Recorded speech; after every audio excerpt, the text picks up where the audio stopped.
was a company that, if you look at Atlantic, they were signing a lot of artists that weren't traditional rappers.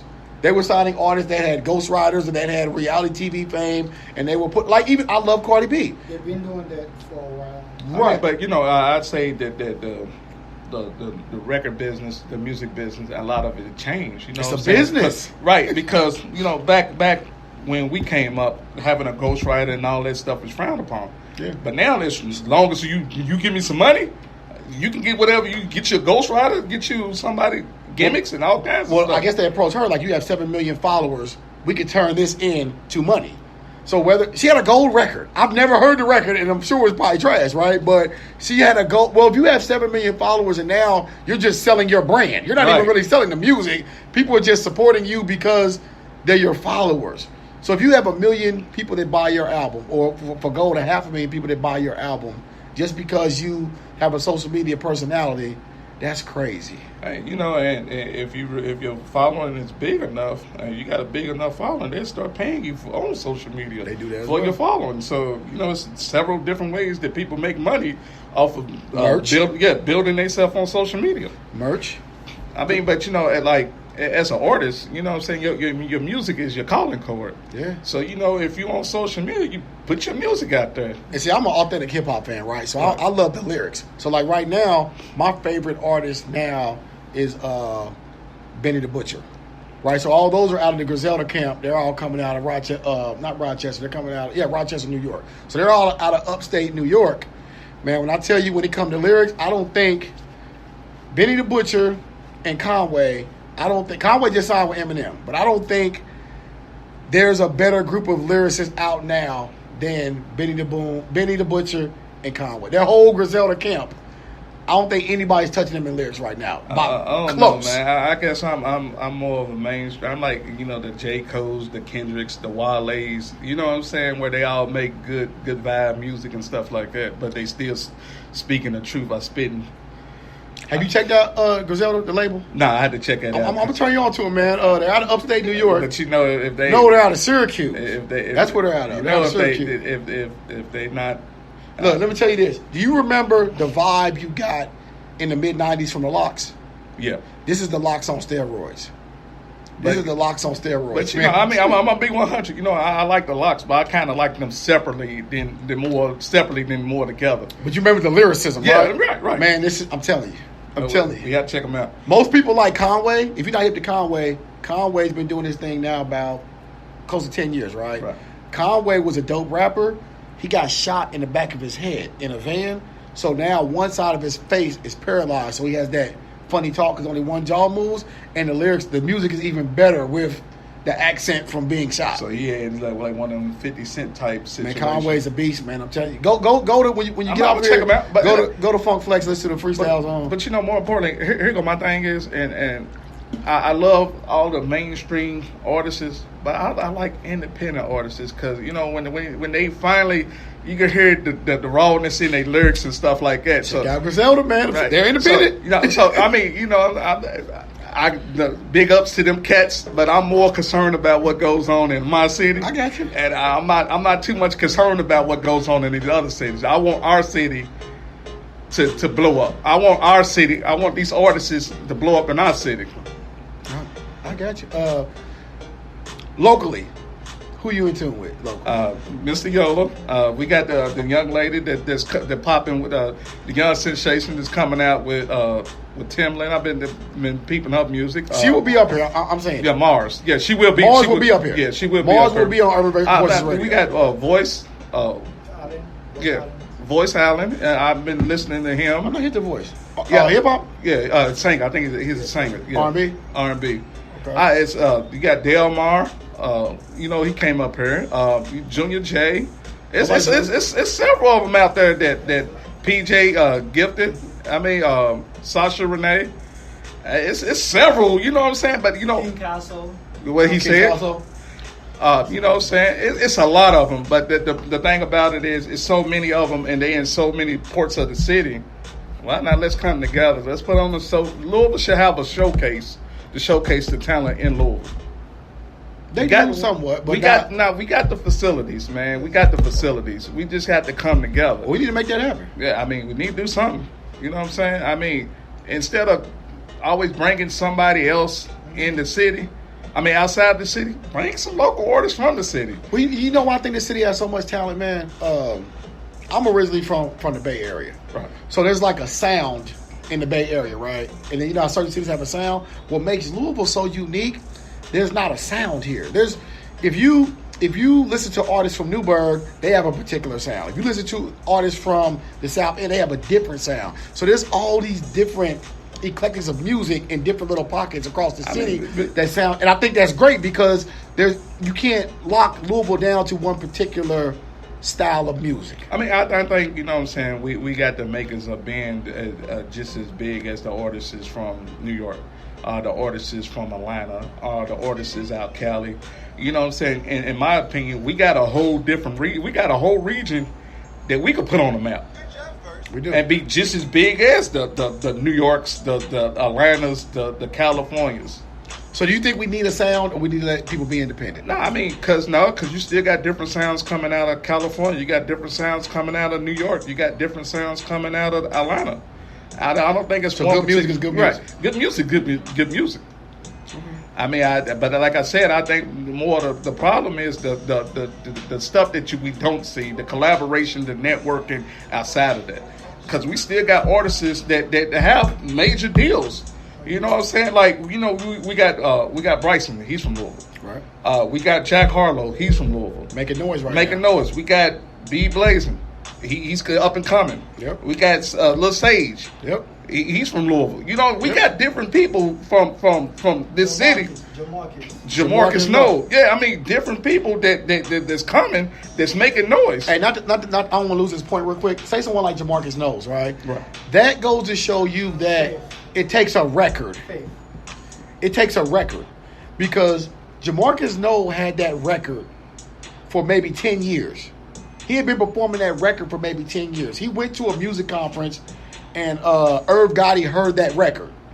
And heard that old record, and that's what gave him that's what put him on the deal that he has now. So it's important to have you still look behind. You can do all the social media pushing, and you can do everything you want to push, right? But at the end of the day, still you have to have a record, right? And also we got we got top flight DJs here. Yeah, we got some cold DJs here. You know what I'm saying? They got national exposure. Yeah, I guess but they're not using it. Right, yeah. You know what I'm saying? But if we collaborate and network the way we're supposed to, it ain't no reason why. We got Nappy, we got some people player. You know, Static Major, Nappy Roots. These are, you know what I'm saying, people who done made it out of it. You know what I'm saying? They got information that can help. Native, we got Native. You know what I'm saying? Let's get Native up here. Yeah, we got Jeremiah Rome. You know what I'm saying? It's just a lot of artists that have made it to mainstream. But, you know, we need to bring information and knowledge back to our community. That's why I'm quizzing you. I mean, because you've actually been on the road now. Right. So, on the road now, did you bump into executives from record labels? I done ran into a couple of, I ain't going to say we ran into, I'm going to say, or maybe A&Rs or someone affiliated with labels. I mean, we ran into a couple of people that's making noise in the music business. So, are conferences worth attending? I say yes. And it's not so much of getting your music out there, it's more or less the networking. Because you never know who's going to pop at one of these conferences. So tell me, I haven't been to a music conference, but I see the advertisement all the time, right? What takes place? Do you have to buy a ticket to go to a music conference, for one? Yes. You have to purchase, you know, everybody, you know, they got to make money too. Right. So, yeah, you got to purchase a ticket. Are the tickets? Hotels. Tickets, hotels, traveling, it's all it's like Are tickets reasonable? Yeah, everything's So reasonable. a couple $100 you're saying? A couple of $100, yeah. Okay. Per person? Per person, yeah. Okay, so you show up at a music conference. Right. What takes place at a conference? You have networking. It's more like a networking event. It's more like you showcasing your music. So are label heads there? Or someone representing the label are there? Yes. Major labels? Major labels. Okay, and artists? Okay, so and DJs, everything. So is there an additional fee to perform? Yes. Okay. Do you recommend performing? Yes. That's when everybody see you. I mean, that's your way of showing people outside of your region what type of music you have. That's a big exposure too. And like you said, I mean, you know, you got DJs from Atlanta. You got it's not everybody. What I've seen from the music conferences is that they are each record label is seeing an A&R. Yep. They are seeing this to see look for everybody's always looking for the new next big thing. Right. So the bottom line is, again, you got to spend money to make money, right? You have to invest in yourself. Right, but you know, and the thing about it is that, you know what I'm saying, you got to pick and choose what places to go. Thank you, sir. You got to pick and choose which showcases, you know what I'm saying? But, you know, but you can also, you pick one of the bigger showcases. You don't have to go to each and every one. They got one at Southwest by South by Southwest. Yeah, South by That's Southwest. one of the big ones, though, right? Yeah, it's one of the big ones. It's going to cost you a little bit of money to get on stage. But hey, it's going to be well worth it. Put your mind for you to invest. I've always wanted to go to South by Southwest. I'm probably trying to go next year. Now, this is one of the things I've been noticing as well, too. Louisville has quietly become a city of festivals.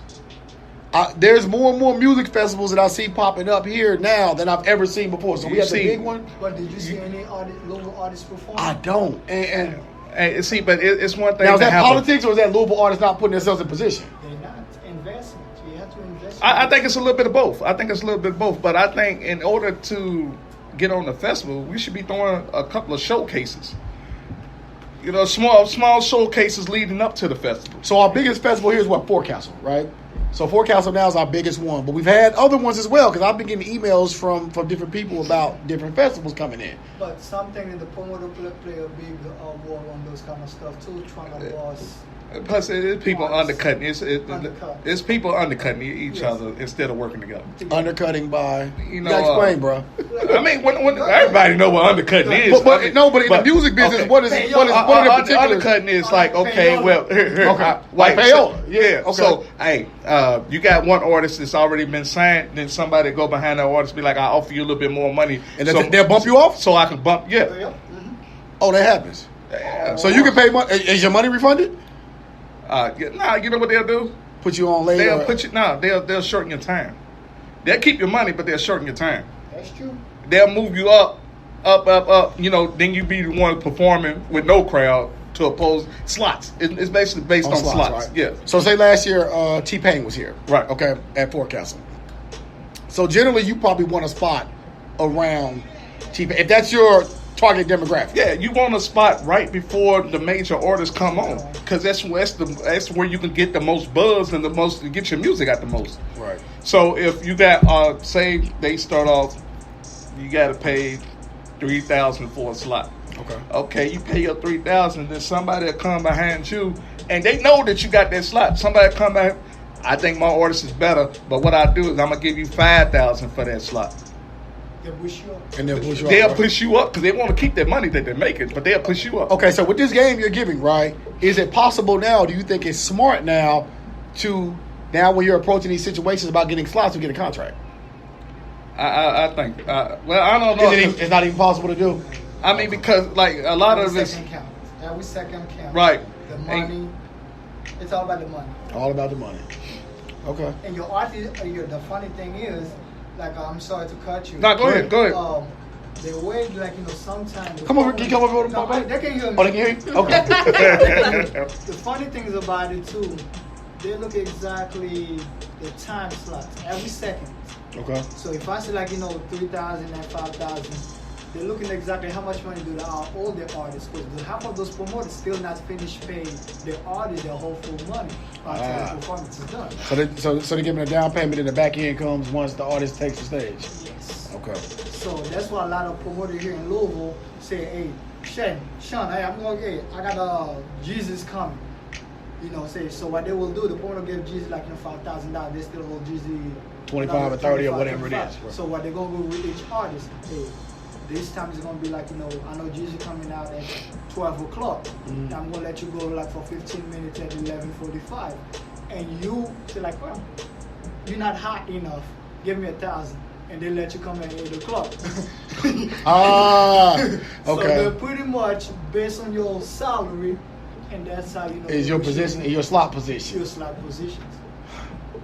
Yeah. That's why It's a dirty game, huh? I mean, it's But a it's dirty business, so- it's a dirty game in this business. But I mean, it depends on how what you're willing to risk, how far you willing to go for yourself. And it's about